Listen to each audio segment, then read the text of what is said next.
Hey guys, and welcome back to Book Club Week 6, I think. And today we're going to be talking about the book, The Blade itself. Now, I thought it was a very interesting.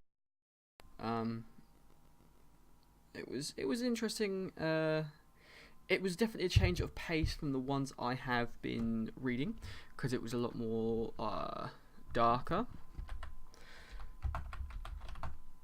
Sorry, I'm just getting up the author's name because I can never remember anything. So it's Joe Abercrombie. Yes. Anyway, yes, but Abercrombie or something like that. Anyway, but spell it is Joe, J-O-E if you haven't seen it, and second name is Abercrombie. And it's a fantasy book, but I hope we're going to talk about it today. So if you guys haven't read the book yet and you don't want spoilers, so just pause and fade away from that. Come back when you finish the book. So the Blade is the story itself is set at the end of some standalone books, as I'm aware, and before this is in a trilogy that they have done. So, what did we think of it? I thought the beginning was very much you're straight in there. You get hooked straight away, and then it sort of slows down its pace where it gets to the middle, and it sort of picks up towards the end, but it doesn't really pinnacle. It felt to me like I was reading a prologue for the next couple of books. Funnily enough, that's what it felt like to me. So I thought that was really, really interesting. Sorry, I'm a little bit unorganized. I have been stressed to hell for the last half an hour. But I'll talk about that later. So hopefully you guys enjoyed the book, and if you did, tell me what you thought about it down below. And I'm just going to go through a couple of things that I thought was really cool in the book and thought was really in the book. So I thought the magic in the book was really interesting, but I also thought it was very because it was very much, they didn't explain a huge amount about it, which is kind of cool because you got that mystery of it. Or I didn't really get a huge amount of explanation, and we see is Baloth? I believe it's Baloth. No, Baez. Oh yes, Baez. That's the one. Baez, the first mage. He uses it a couple of times, and we also get the other guy, the other mage. What's his name?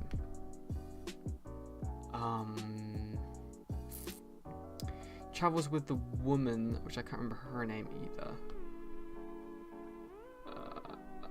What is her name? Giselle. Is that it? No. Giselle is the other girl. That's it. It's Freo, something like that. But she's like an escaped slave, and it seems like she's an escaped slave of a very important person, and that's why she's trying to get revenge because of things that happened to her. It's kind of interesting to see her character progression, and as well right at the end of the book with her and Logan Nine Fingers getting into their scuffle and almost dying, and you actually see like his battle side come out of him, the bloody nine side. I thought that was really cool, because you just whenever like before in the book I was like, oh, he's called the bloody nine because he's probably a good fighter and he's got a finger missing. But then you see that there is definitely something different, something vastly different about this, about what he is, what is wrong with him, in a sense. So I thought that was really cool. I liked Logan's character a little bit, but it was a bit like his character was cool, but he seems to have given up a lot. So, like, giving up on making decisions, like he says in the halfway through the book, and he's leaving that all to Baez, which is a bad decision. I didn't really like that, but you can understand by the way his character is gone, and hopefully he finds out that his other loyal members of his band are still around, apart from one guy. And we won't talk about him, shall we? The weakest, obviously, was beheaded by Bathold. I can't remember his bloody name. Bathold, I think is his name. His son, obviously, and his son's a bit crazy because he decided to behead one of those sons, and it was a bit. One of the people. It was a bit crazy, I thought. I would have liked to see him not get killed, because he was a kind character, and that's what I really like about this book as well. It was Foley, that was it. Foley the weakest. No, Fawley, sorry, Fawley the weakest. Foley, thinking of The Great Escape. I really like that about this, but it was definitely an interesting book. It was definitely an interesting book for me. I really liked the characters. They were very in depth. They weren't all goody-goodies who-shoes. Most of them weren't goodies. Most of them were like baddies. Like, the only person I thought could have been an upstanding person was Major West. But then, all the way to the end of the book, nearly, he goes crazy on his sister and starts beating her up, and you're just like, this is one character that I thought was actually going to be okay, but he has serious anger issues, clearly. I mean, you saw a little bit of that when he warned Giselle of dating his sister earlier in the book, but I wouldn't have thought that he would be the kind of guy to turn it on his sister, but clearly I was completely wrong about that. So it was kind of interesting. It's really nice to see. I wouldn't say it's nice to obviously see somebody sister getting beat up, but it's nice to see that there are darker characters in this book. I thought that was really cool. Obviously you've got Giselle, who is completely self-centered and thinks the whole world revolves around him. He's falling in love with Major West's sister, or he thinks he is in love, which I think is kind of an interesting storyline in itself. I think I would like to see what's going to happen in that sense. But as well, he obviously got cheated. He cheated on well, he didn't cheat. It wasn't his fault. It was Baez, who obviously made him win the tournament, because I think he did that for the reason that he didn't want the big guy around who didn't have a lot of political attachments, and obviously Giselle is a very smaller and more agile, I would say, and more mentally intuitive. Is that the right word for it? But he's more mentally able to be able to go on this journey with Baez, I reckon, and I reckon that's going to play a big part in this. One thing I was surprised at the end of the book, they took Nine Fingers. No, they took Nine Fingers, Baez, Giselle, the Navigator, the Apprentice, can't remember anybody else. Oh, and the woman. So I think there were 6 of them. So I thought that was really cool. I was surprised it didn't take Glokta, like Santang Glokta. I haven't spoken about his character. Like, obviously he was in his younger day. He was an absolute genius with a sword, and he was a really good swordsman and a soldier. But then he got captured and crippled, and this is one of the things that I found really, really interesting about this, is that they go into this torture end of him, and they don't hold back. They literally say, he was tortured, we're not going to hold this back, we're going to tell you every single gruesome detail if it is related to the book. And it tells you about his struggles getting up and down stairs and stuff like that. And I would really like him to be able to get his some mobility or something back. Maybe one of the Magi? Is that Magi? I thought it was Magi. Magi will be able to do something for him. I would really like to see that, just because he's he seems like a spiteful character, but he seems like a good enough character as well. He seems like he kind of seems like a pretty stand-up kind of guy, but not a stand-up kind of guy. It's really weird. But out of everybody there's moral compass that I've seen so far, his Nine Fingers and Dogman probably has the best one. Because I think Major West is, I think he's just ruled by, he wants to get out of his common birth and he wants to progress in the army and do all this and do all that. It's like, okay, fair enough. But I don't think he's for the people, if you see what I mean. Where I think Glockner sort of is, where he's been took down a peg or two. Obviously Nine Fingers is, but when he goes into his rages, it's kind of he's very crazy. Yeah, it's very crazy. And obviously Giselle, I think he has. Sorry, I think he's very self-centered, but I also think he has definitely something about him, something that I could like, is if he can get over his stubborn headedness and stuff like that. And I think he will in the coming books, but I guess we'll see later on when we review those books. A few other characters what I did like the old Bloody Nine's companions. Some of them were a bit crazy, some of them were really cool, some of them were nice, some of them were... It was really kind of weird to see these band of elite warriors forged together, and they all obeyed obviously Nine Fingers, which is interesting. I wonder if they will sorry, I wonder if they will head south and see that, well, we'll hear that Logan has now fled with Baez, and hopefully he also, then they will go and try to find him and tell him what's going on, and hopefully they'll have be reunited, or they'll fight with the Union and then they'll be reunited with Logan when he comes back from his journeys. I'm guessing he's going to come back, I don't know. And the overall plot in this whole book seems to be that there is one Magi versus another.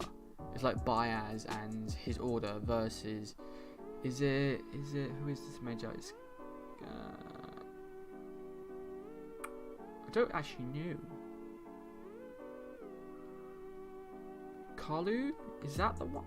Yeah, Kalu, that's the one. Yeah, because he's the guy who is control of a country, and he is making an army of things that eat people and don't feel pain. It's really strange. But it's interesting. It's interesting that the way that is unfolding. So there's like several storylines unfolding, which is really cool. With the North Army, with Bethod, he's invading, and then we've got the background of the wizards, and like that's sort of a shadow. It's sort of, that is a shadow war, and then the main war is covering up for the shadow war, and there is also like other wars. There's not just this war, there's another war, other wars as well, and all sorts of interesting things. But yes, there's quite a lot of interesting characters. I did really like it. I did really like some of the characters and the way the story flowed. From one thing I didn't like, like the combat was a bit, like the last bit of combat with Ninetales was really cool. I thought when they were fighting, it did brush over the woman's role though. Didn't really talk about her a huge amount, which I didn't like. I would have liked to have heard more about her fighting and her struggles. It didn't really say much for Giselle. Like, he had 8 opponents to beat in the tournament, and I think I heard when I was listening. Well, when I was listening to it, I think I heard him beat 2. The first guy, the second guy, and it was the finals.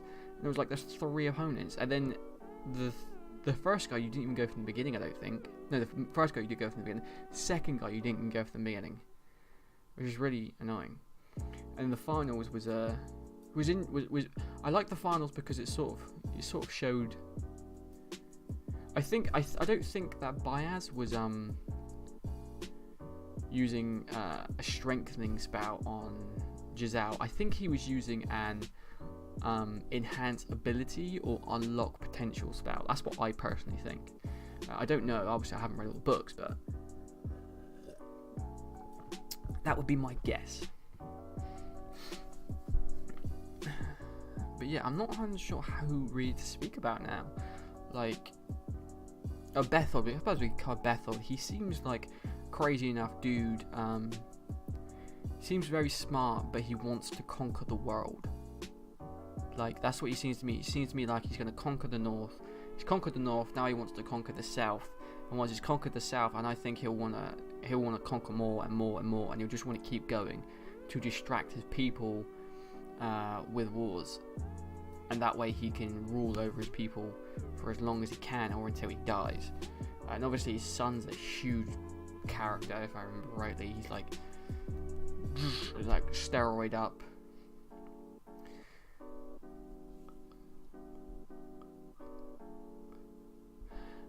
I would say my favourite moment of the book. I'm gonna do this for all the books actually from now on. Like, my favourite moment of the book, I think was. What was my favourite moment of this book? This book in particular.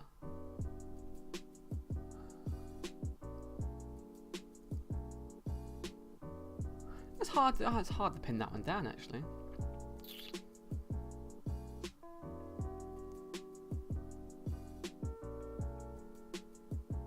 I would say my favourite moment in this book was the reveal of the Bloody Nine rampage. That was my favourite moment in the book because it showed you that this warrior that you thought was pretty, if I'm honest, for his name, I thought he was pretty shit. Like, he took down 3 street thugs, a couple of other things, like he was losing to things. He just seemed like a guy who could take a lot of punishment at the time. But then when he turns into the Bloody Nine, it's such a transformation. So that was my favourite moment of the book. What the hell? My whole screen went black. That's not good, is it? But yeah, that was my favourite moment of the book. I'm not gonna roll this out for too long. So hopefully you guys have enjoyed this. I would give this book definitely a read. If I hadn't given it a read already. Rating wise, I would give it an 8 out of 10 because there's a lot of open holes and it felt a little bit slow at times. Yeah. It felt a bit slow at times, but that's not a bad thing obviously, but it just it had gaps in the story. Like, it jumped a couple times, and like I said with Giselle, it jumped to some of its combats, which I was kind of looking forward to seeing, to hearing about. It doesn't really, it tells you about the world, but it doesn't really, it touches on the subjects of them, which I don't mind too much, because we have a plain storyline we're going to follow, obviously. Yeah, I would say an 8 out of 10 gives this book definitely justice. It's definitely a good book, don't get me wrong, but to be a 9 out of 10, it has to be very, very good for me. And I mean, no plot holes, no time skips, or if the time skips, explain what happened in those fucking times, at least. And to get a 10 out of 10, you'd have to be the perfect book for me, for my reading. And obviously this is all my opinion, and this is, nothing to do with anybody else, but this is all my opinion, so hopefully you guys have enjoyed. Yes, hopefully you guys have enjoyed, and I am going to sign off here, say see you later, and peace, and tell me what you guys think. And if you are enjoying book club, do leave a like and subscribe and hit the bell for weekly ones. Next week, very important, next week we're going to do, because I've already started listening to it on purpose, a shorter book, I believe. Let me just check. Let me just double check. I think this is a shorter book.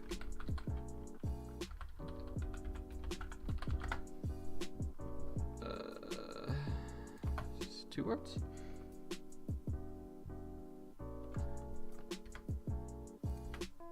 Oh, I spelled completely wrong. Don't worry.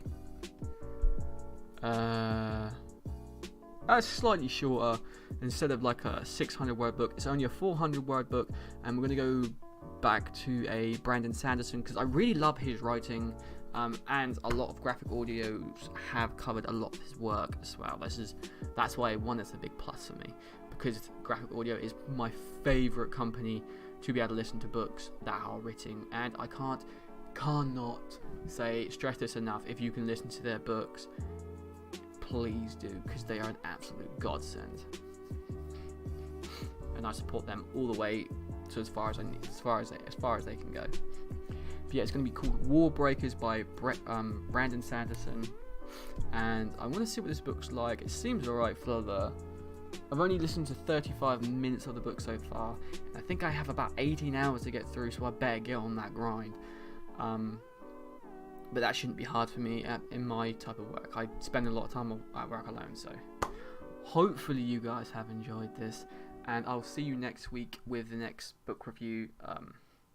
Maybe next week maybe the week after we'll jump back into the saddle with the next Blade one in the next one in the series of the Blade itself. See how that brings us, but we're going to see how this does. So hopefully you guys have enjoyed, and until next time, I will see you later. Hit the bell and goodbye.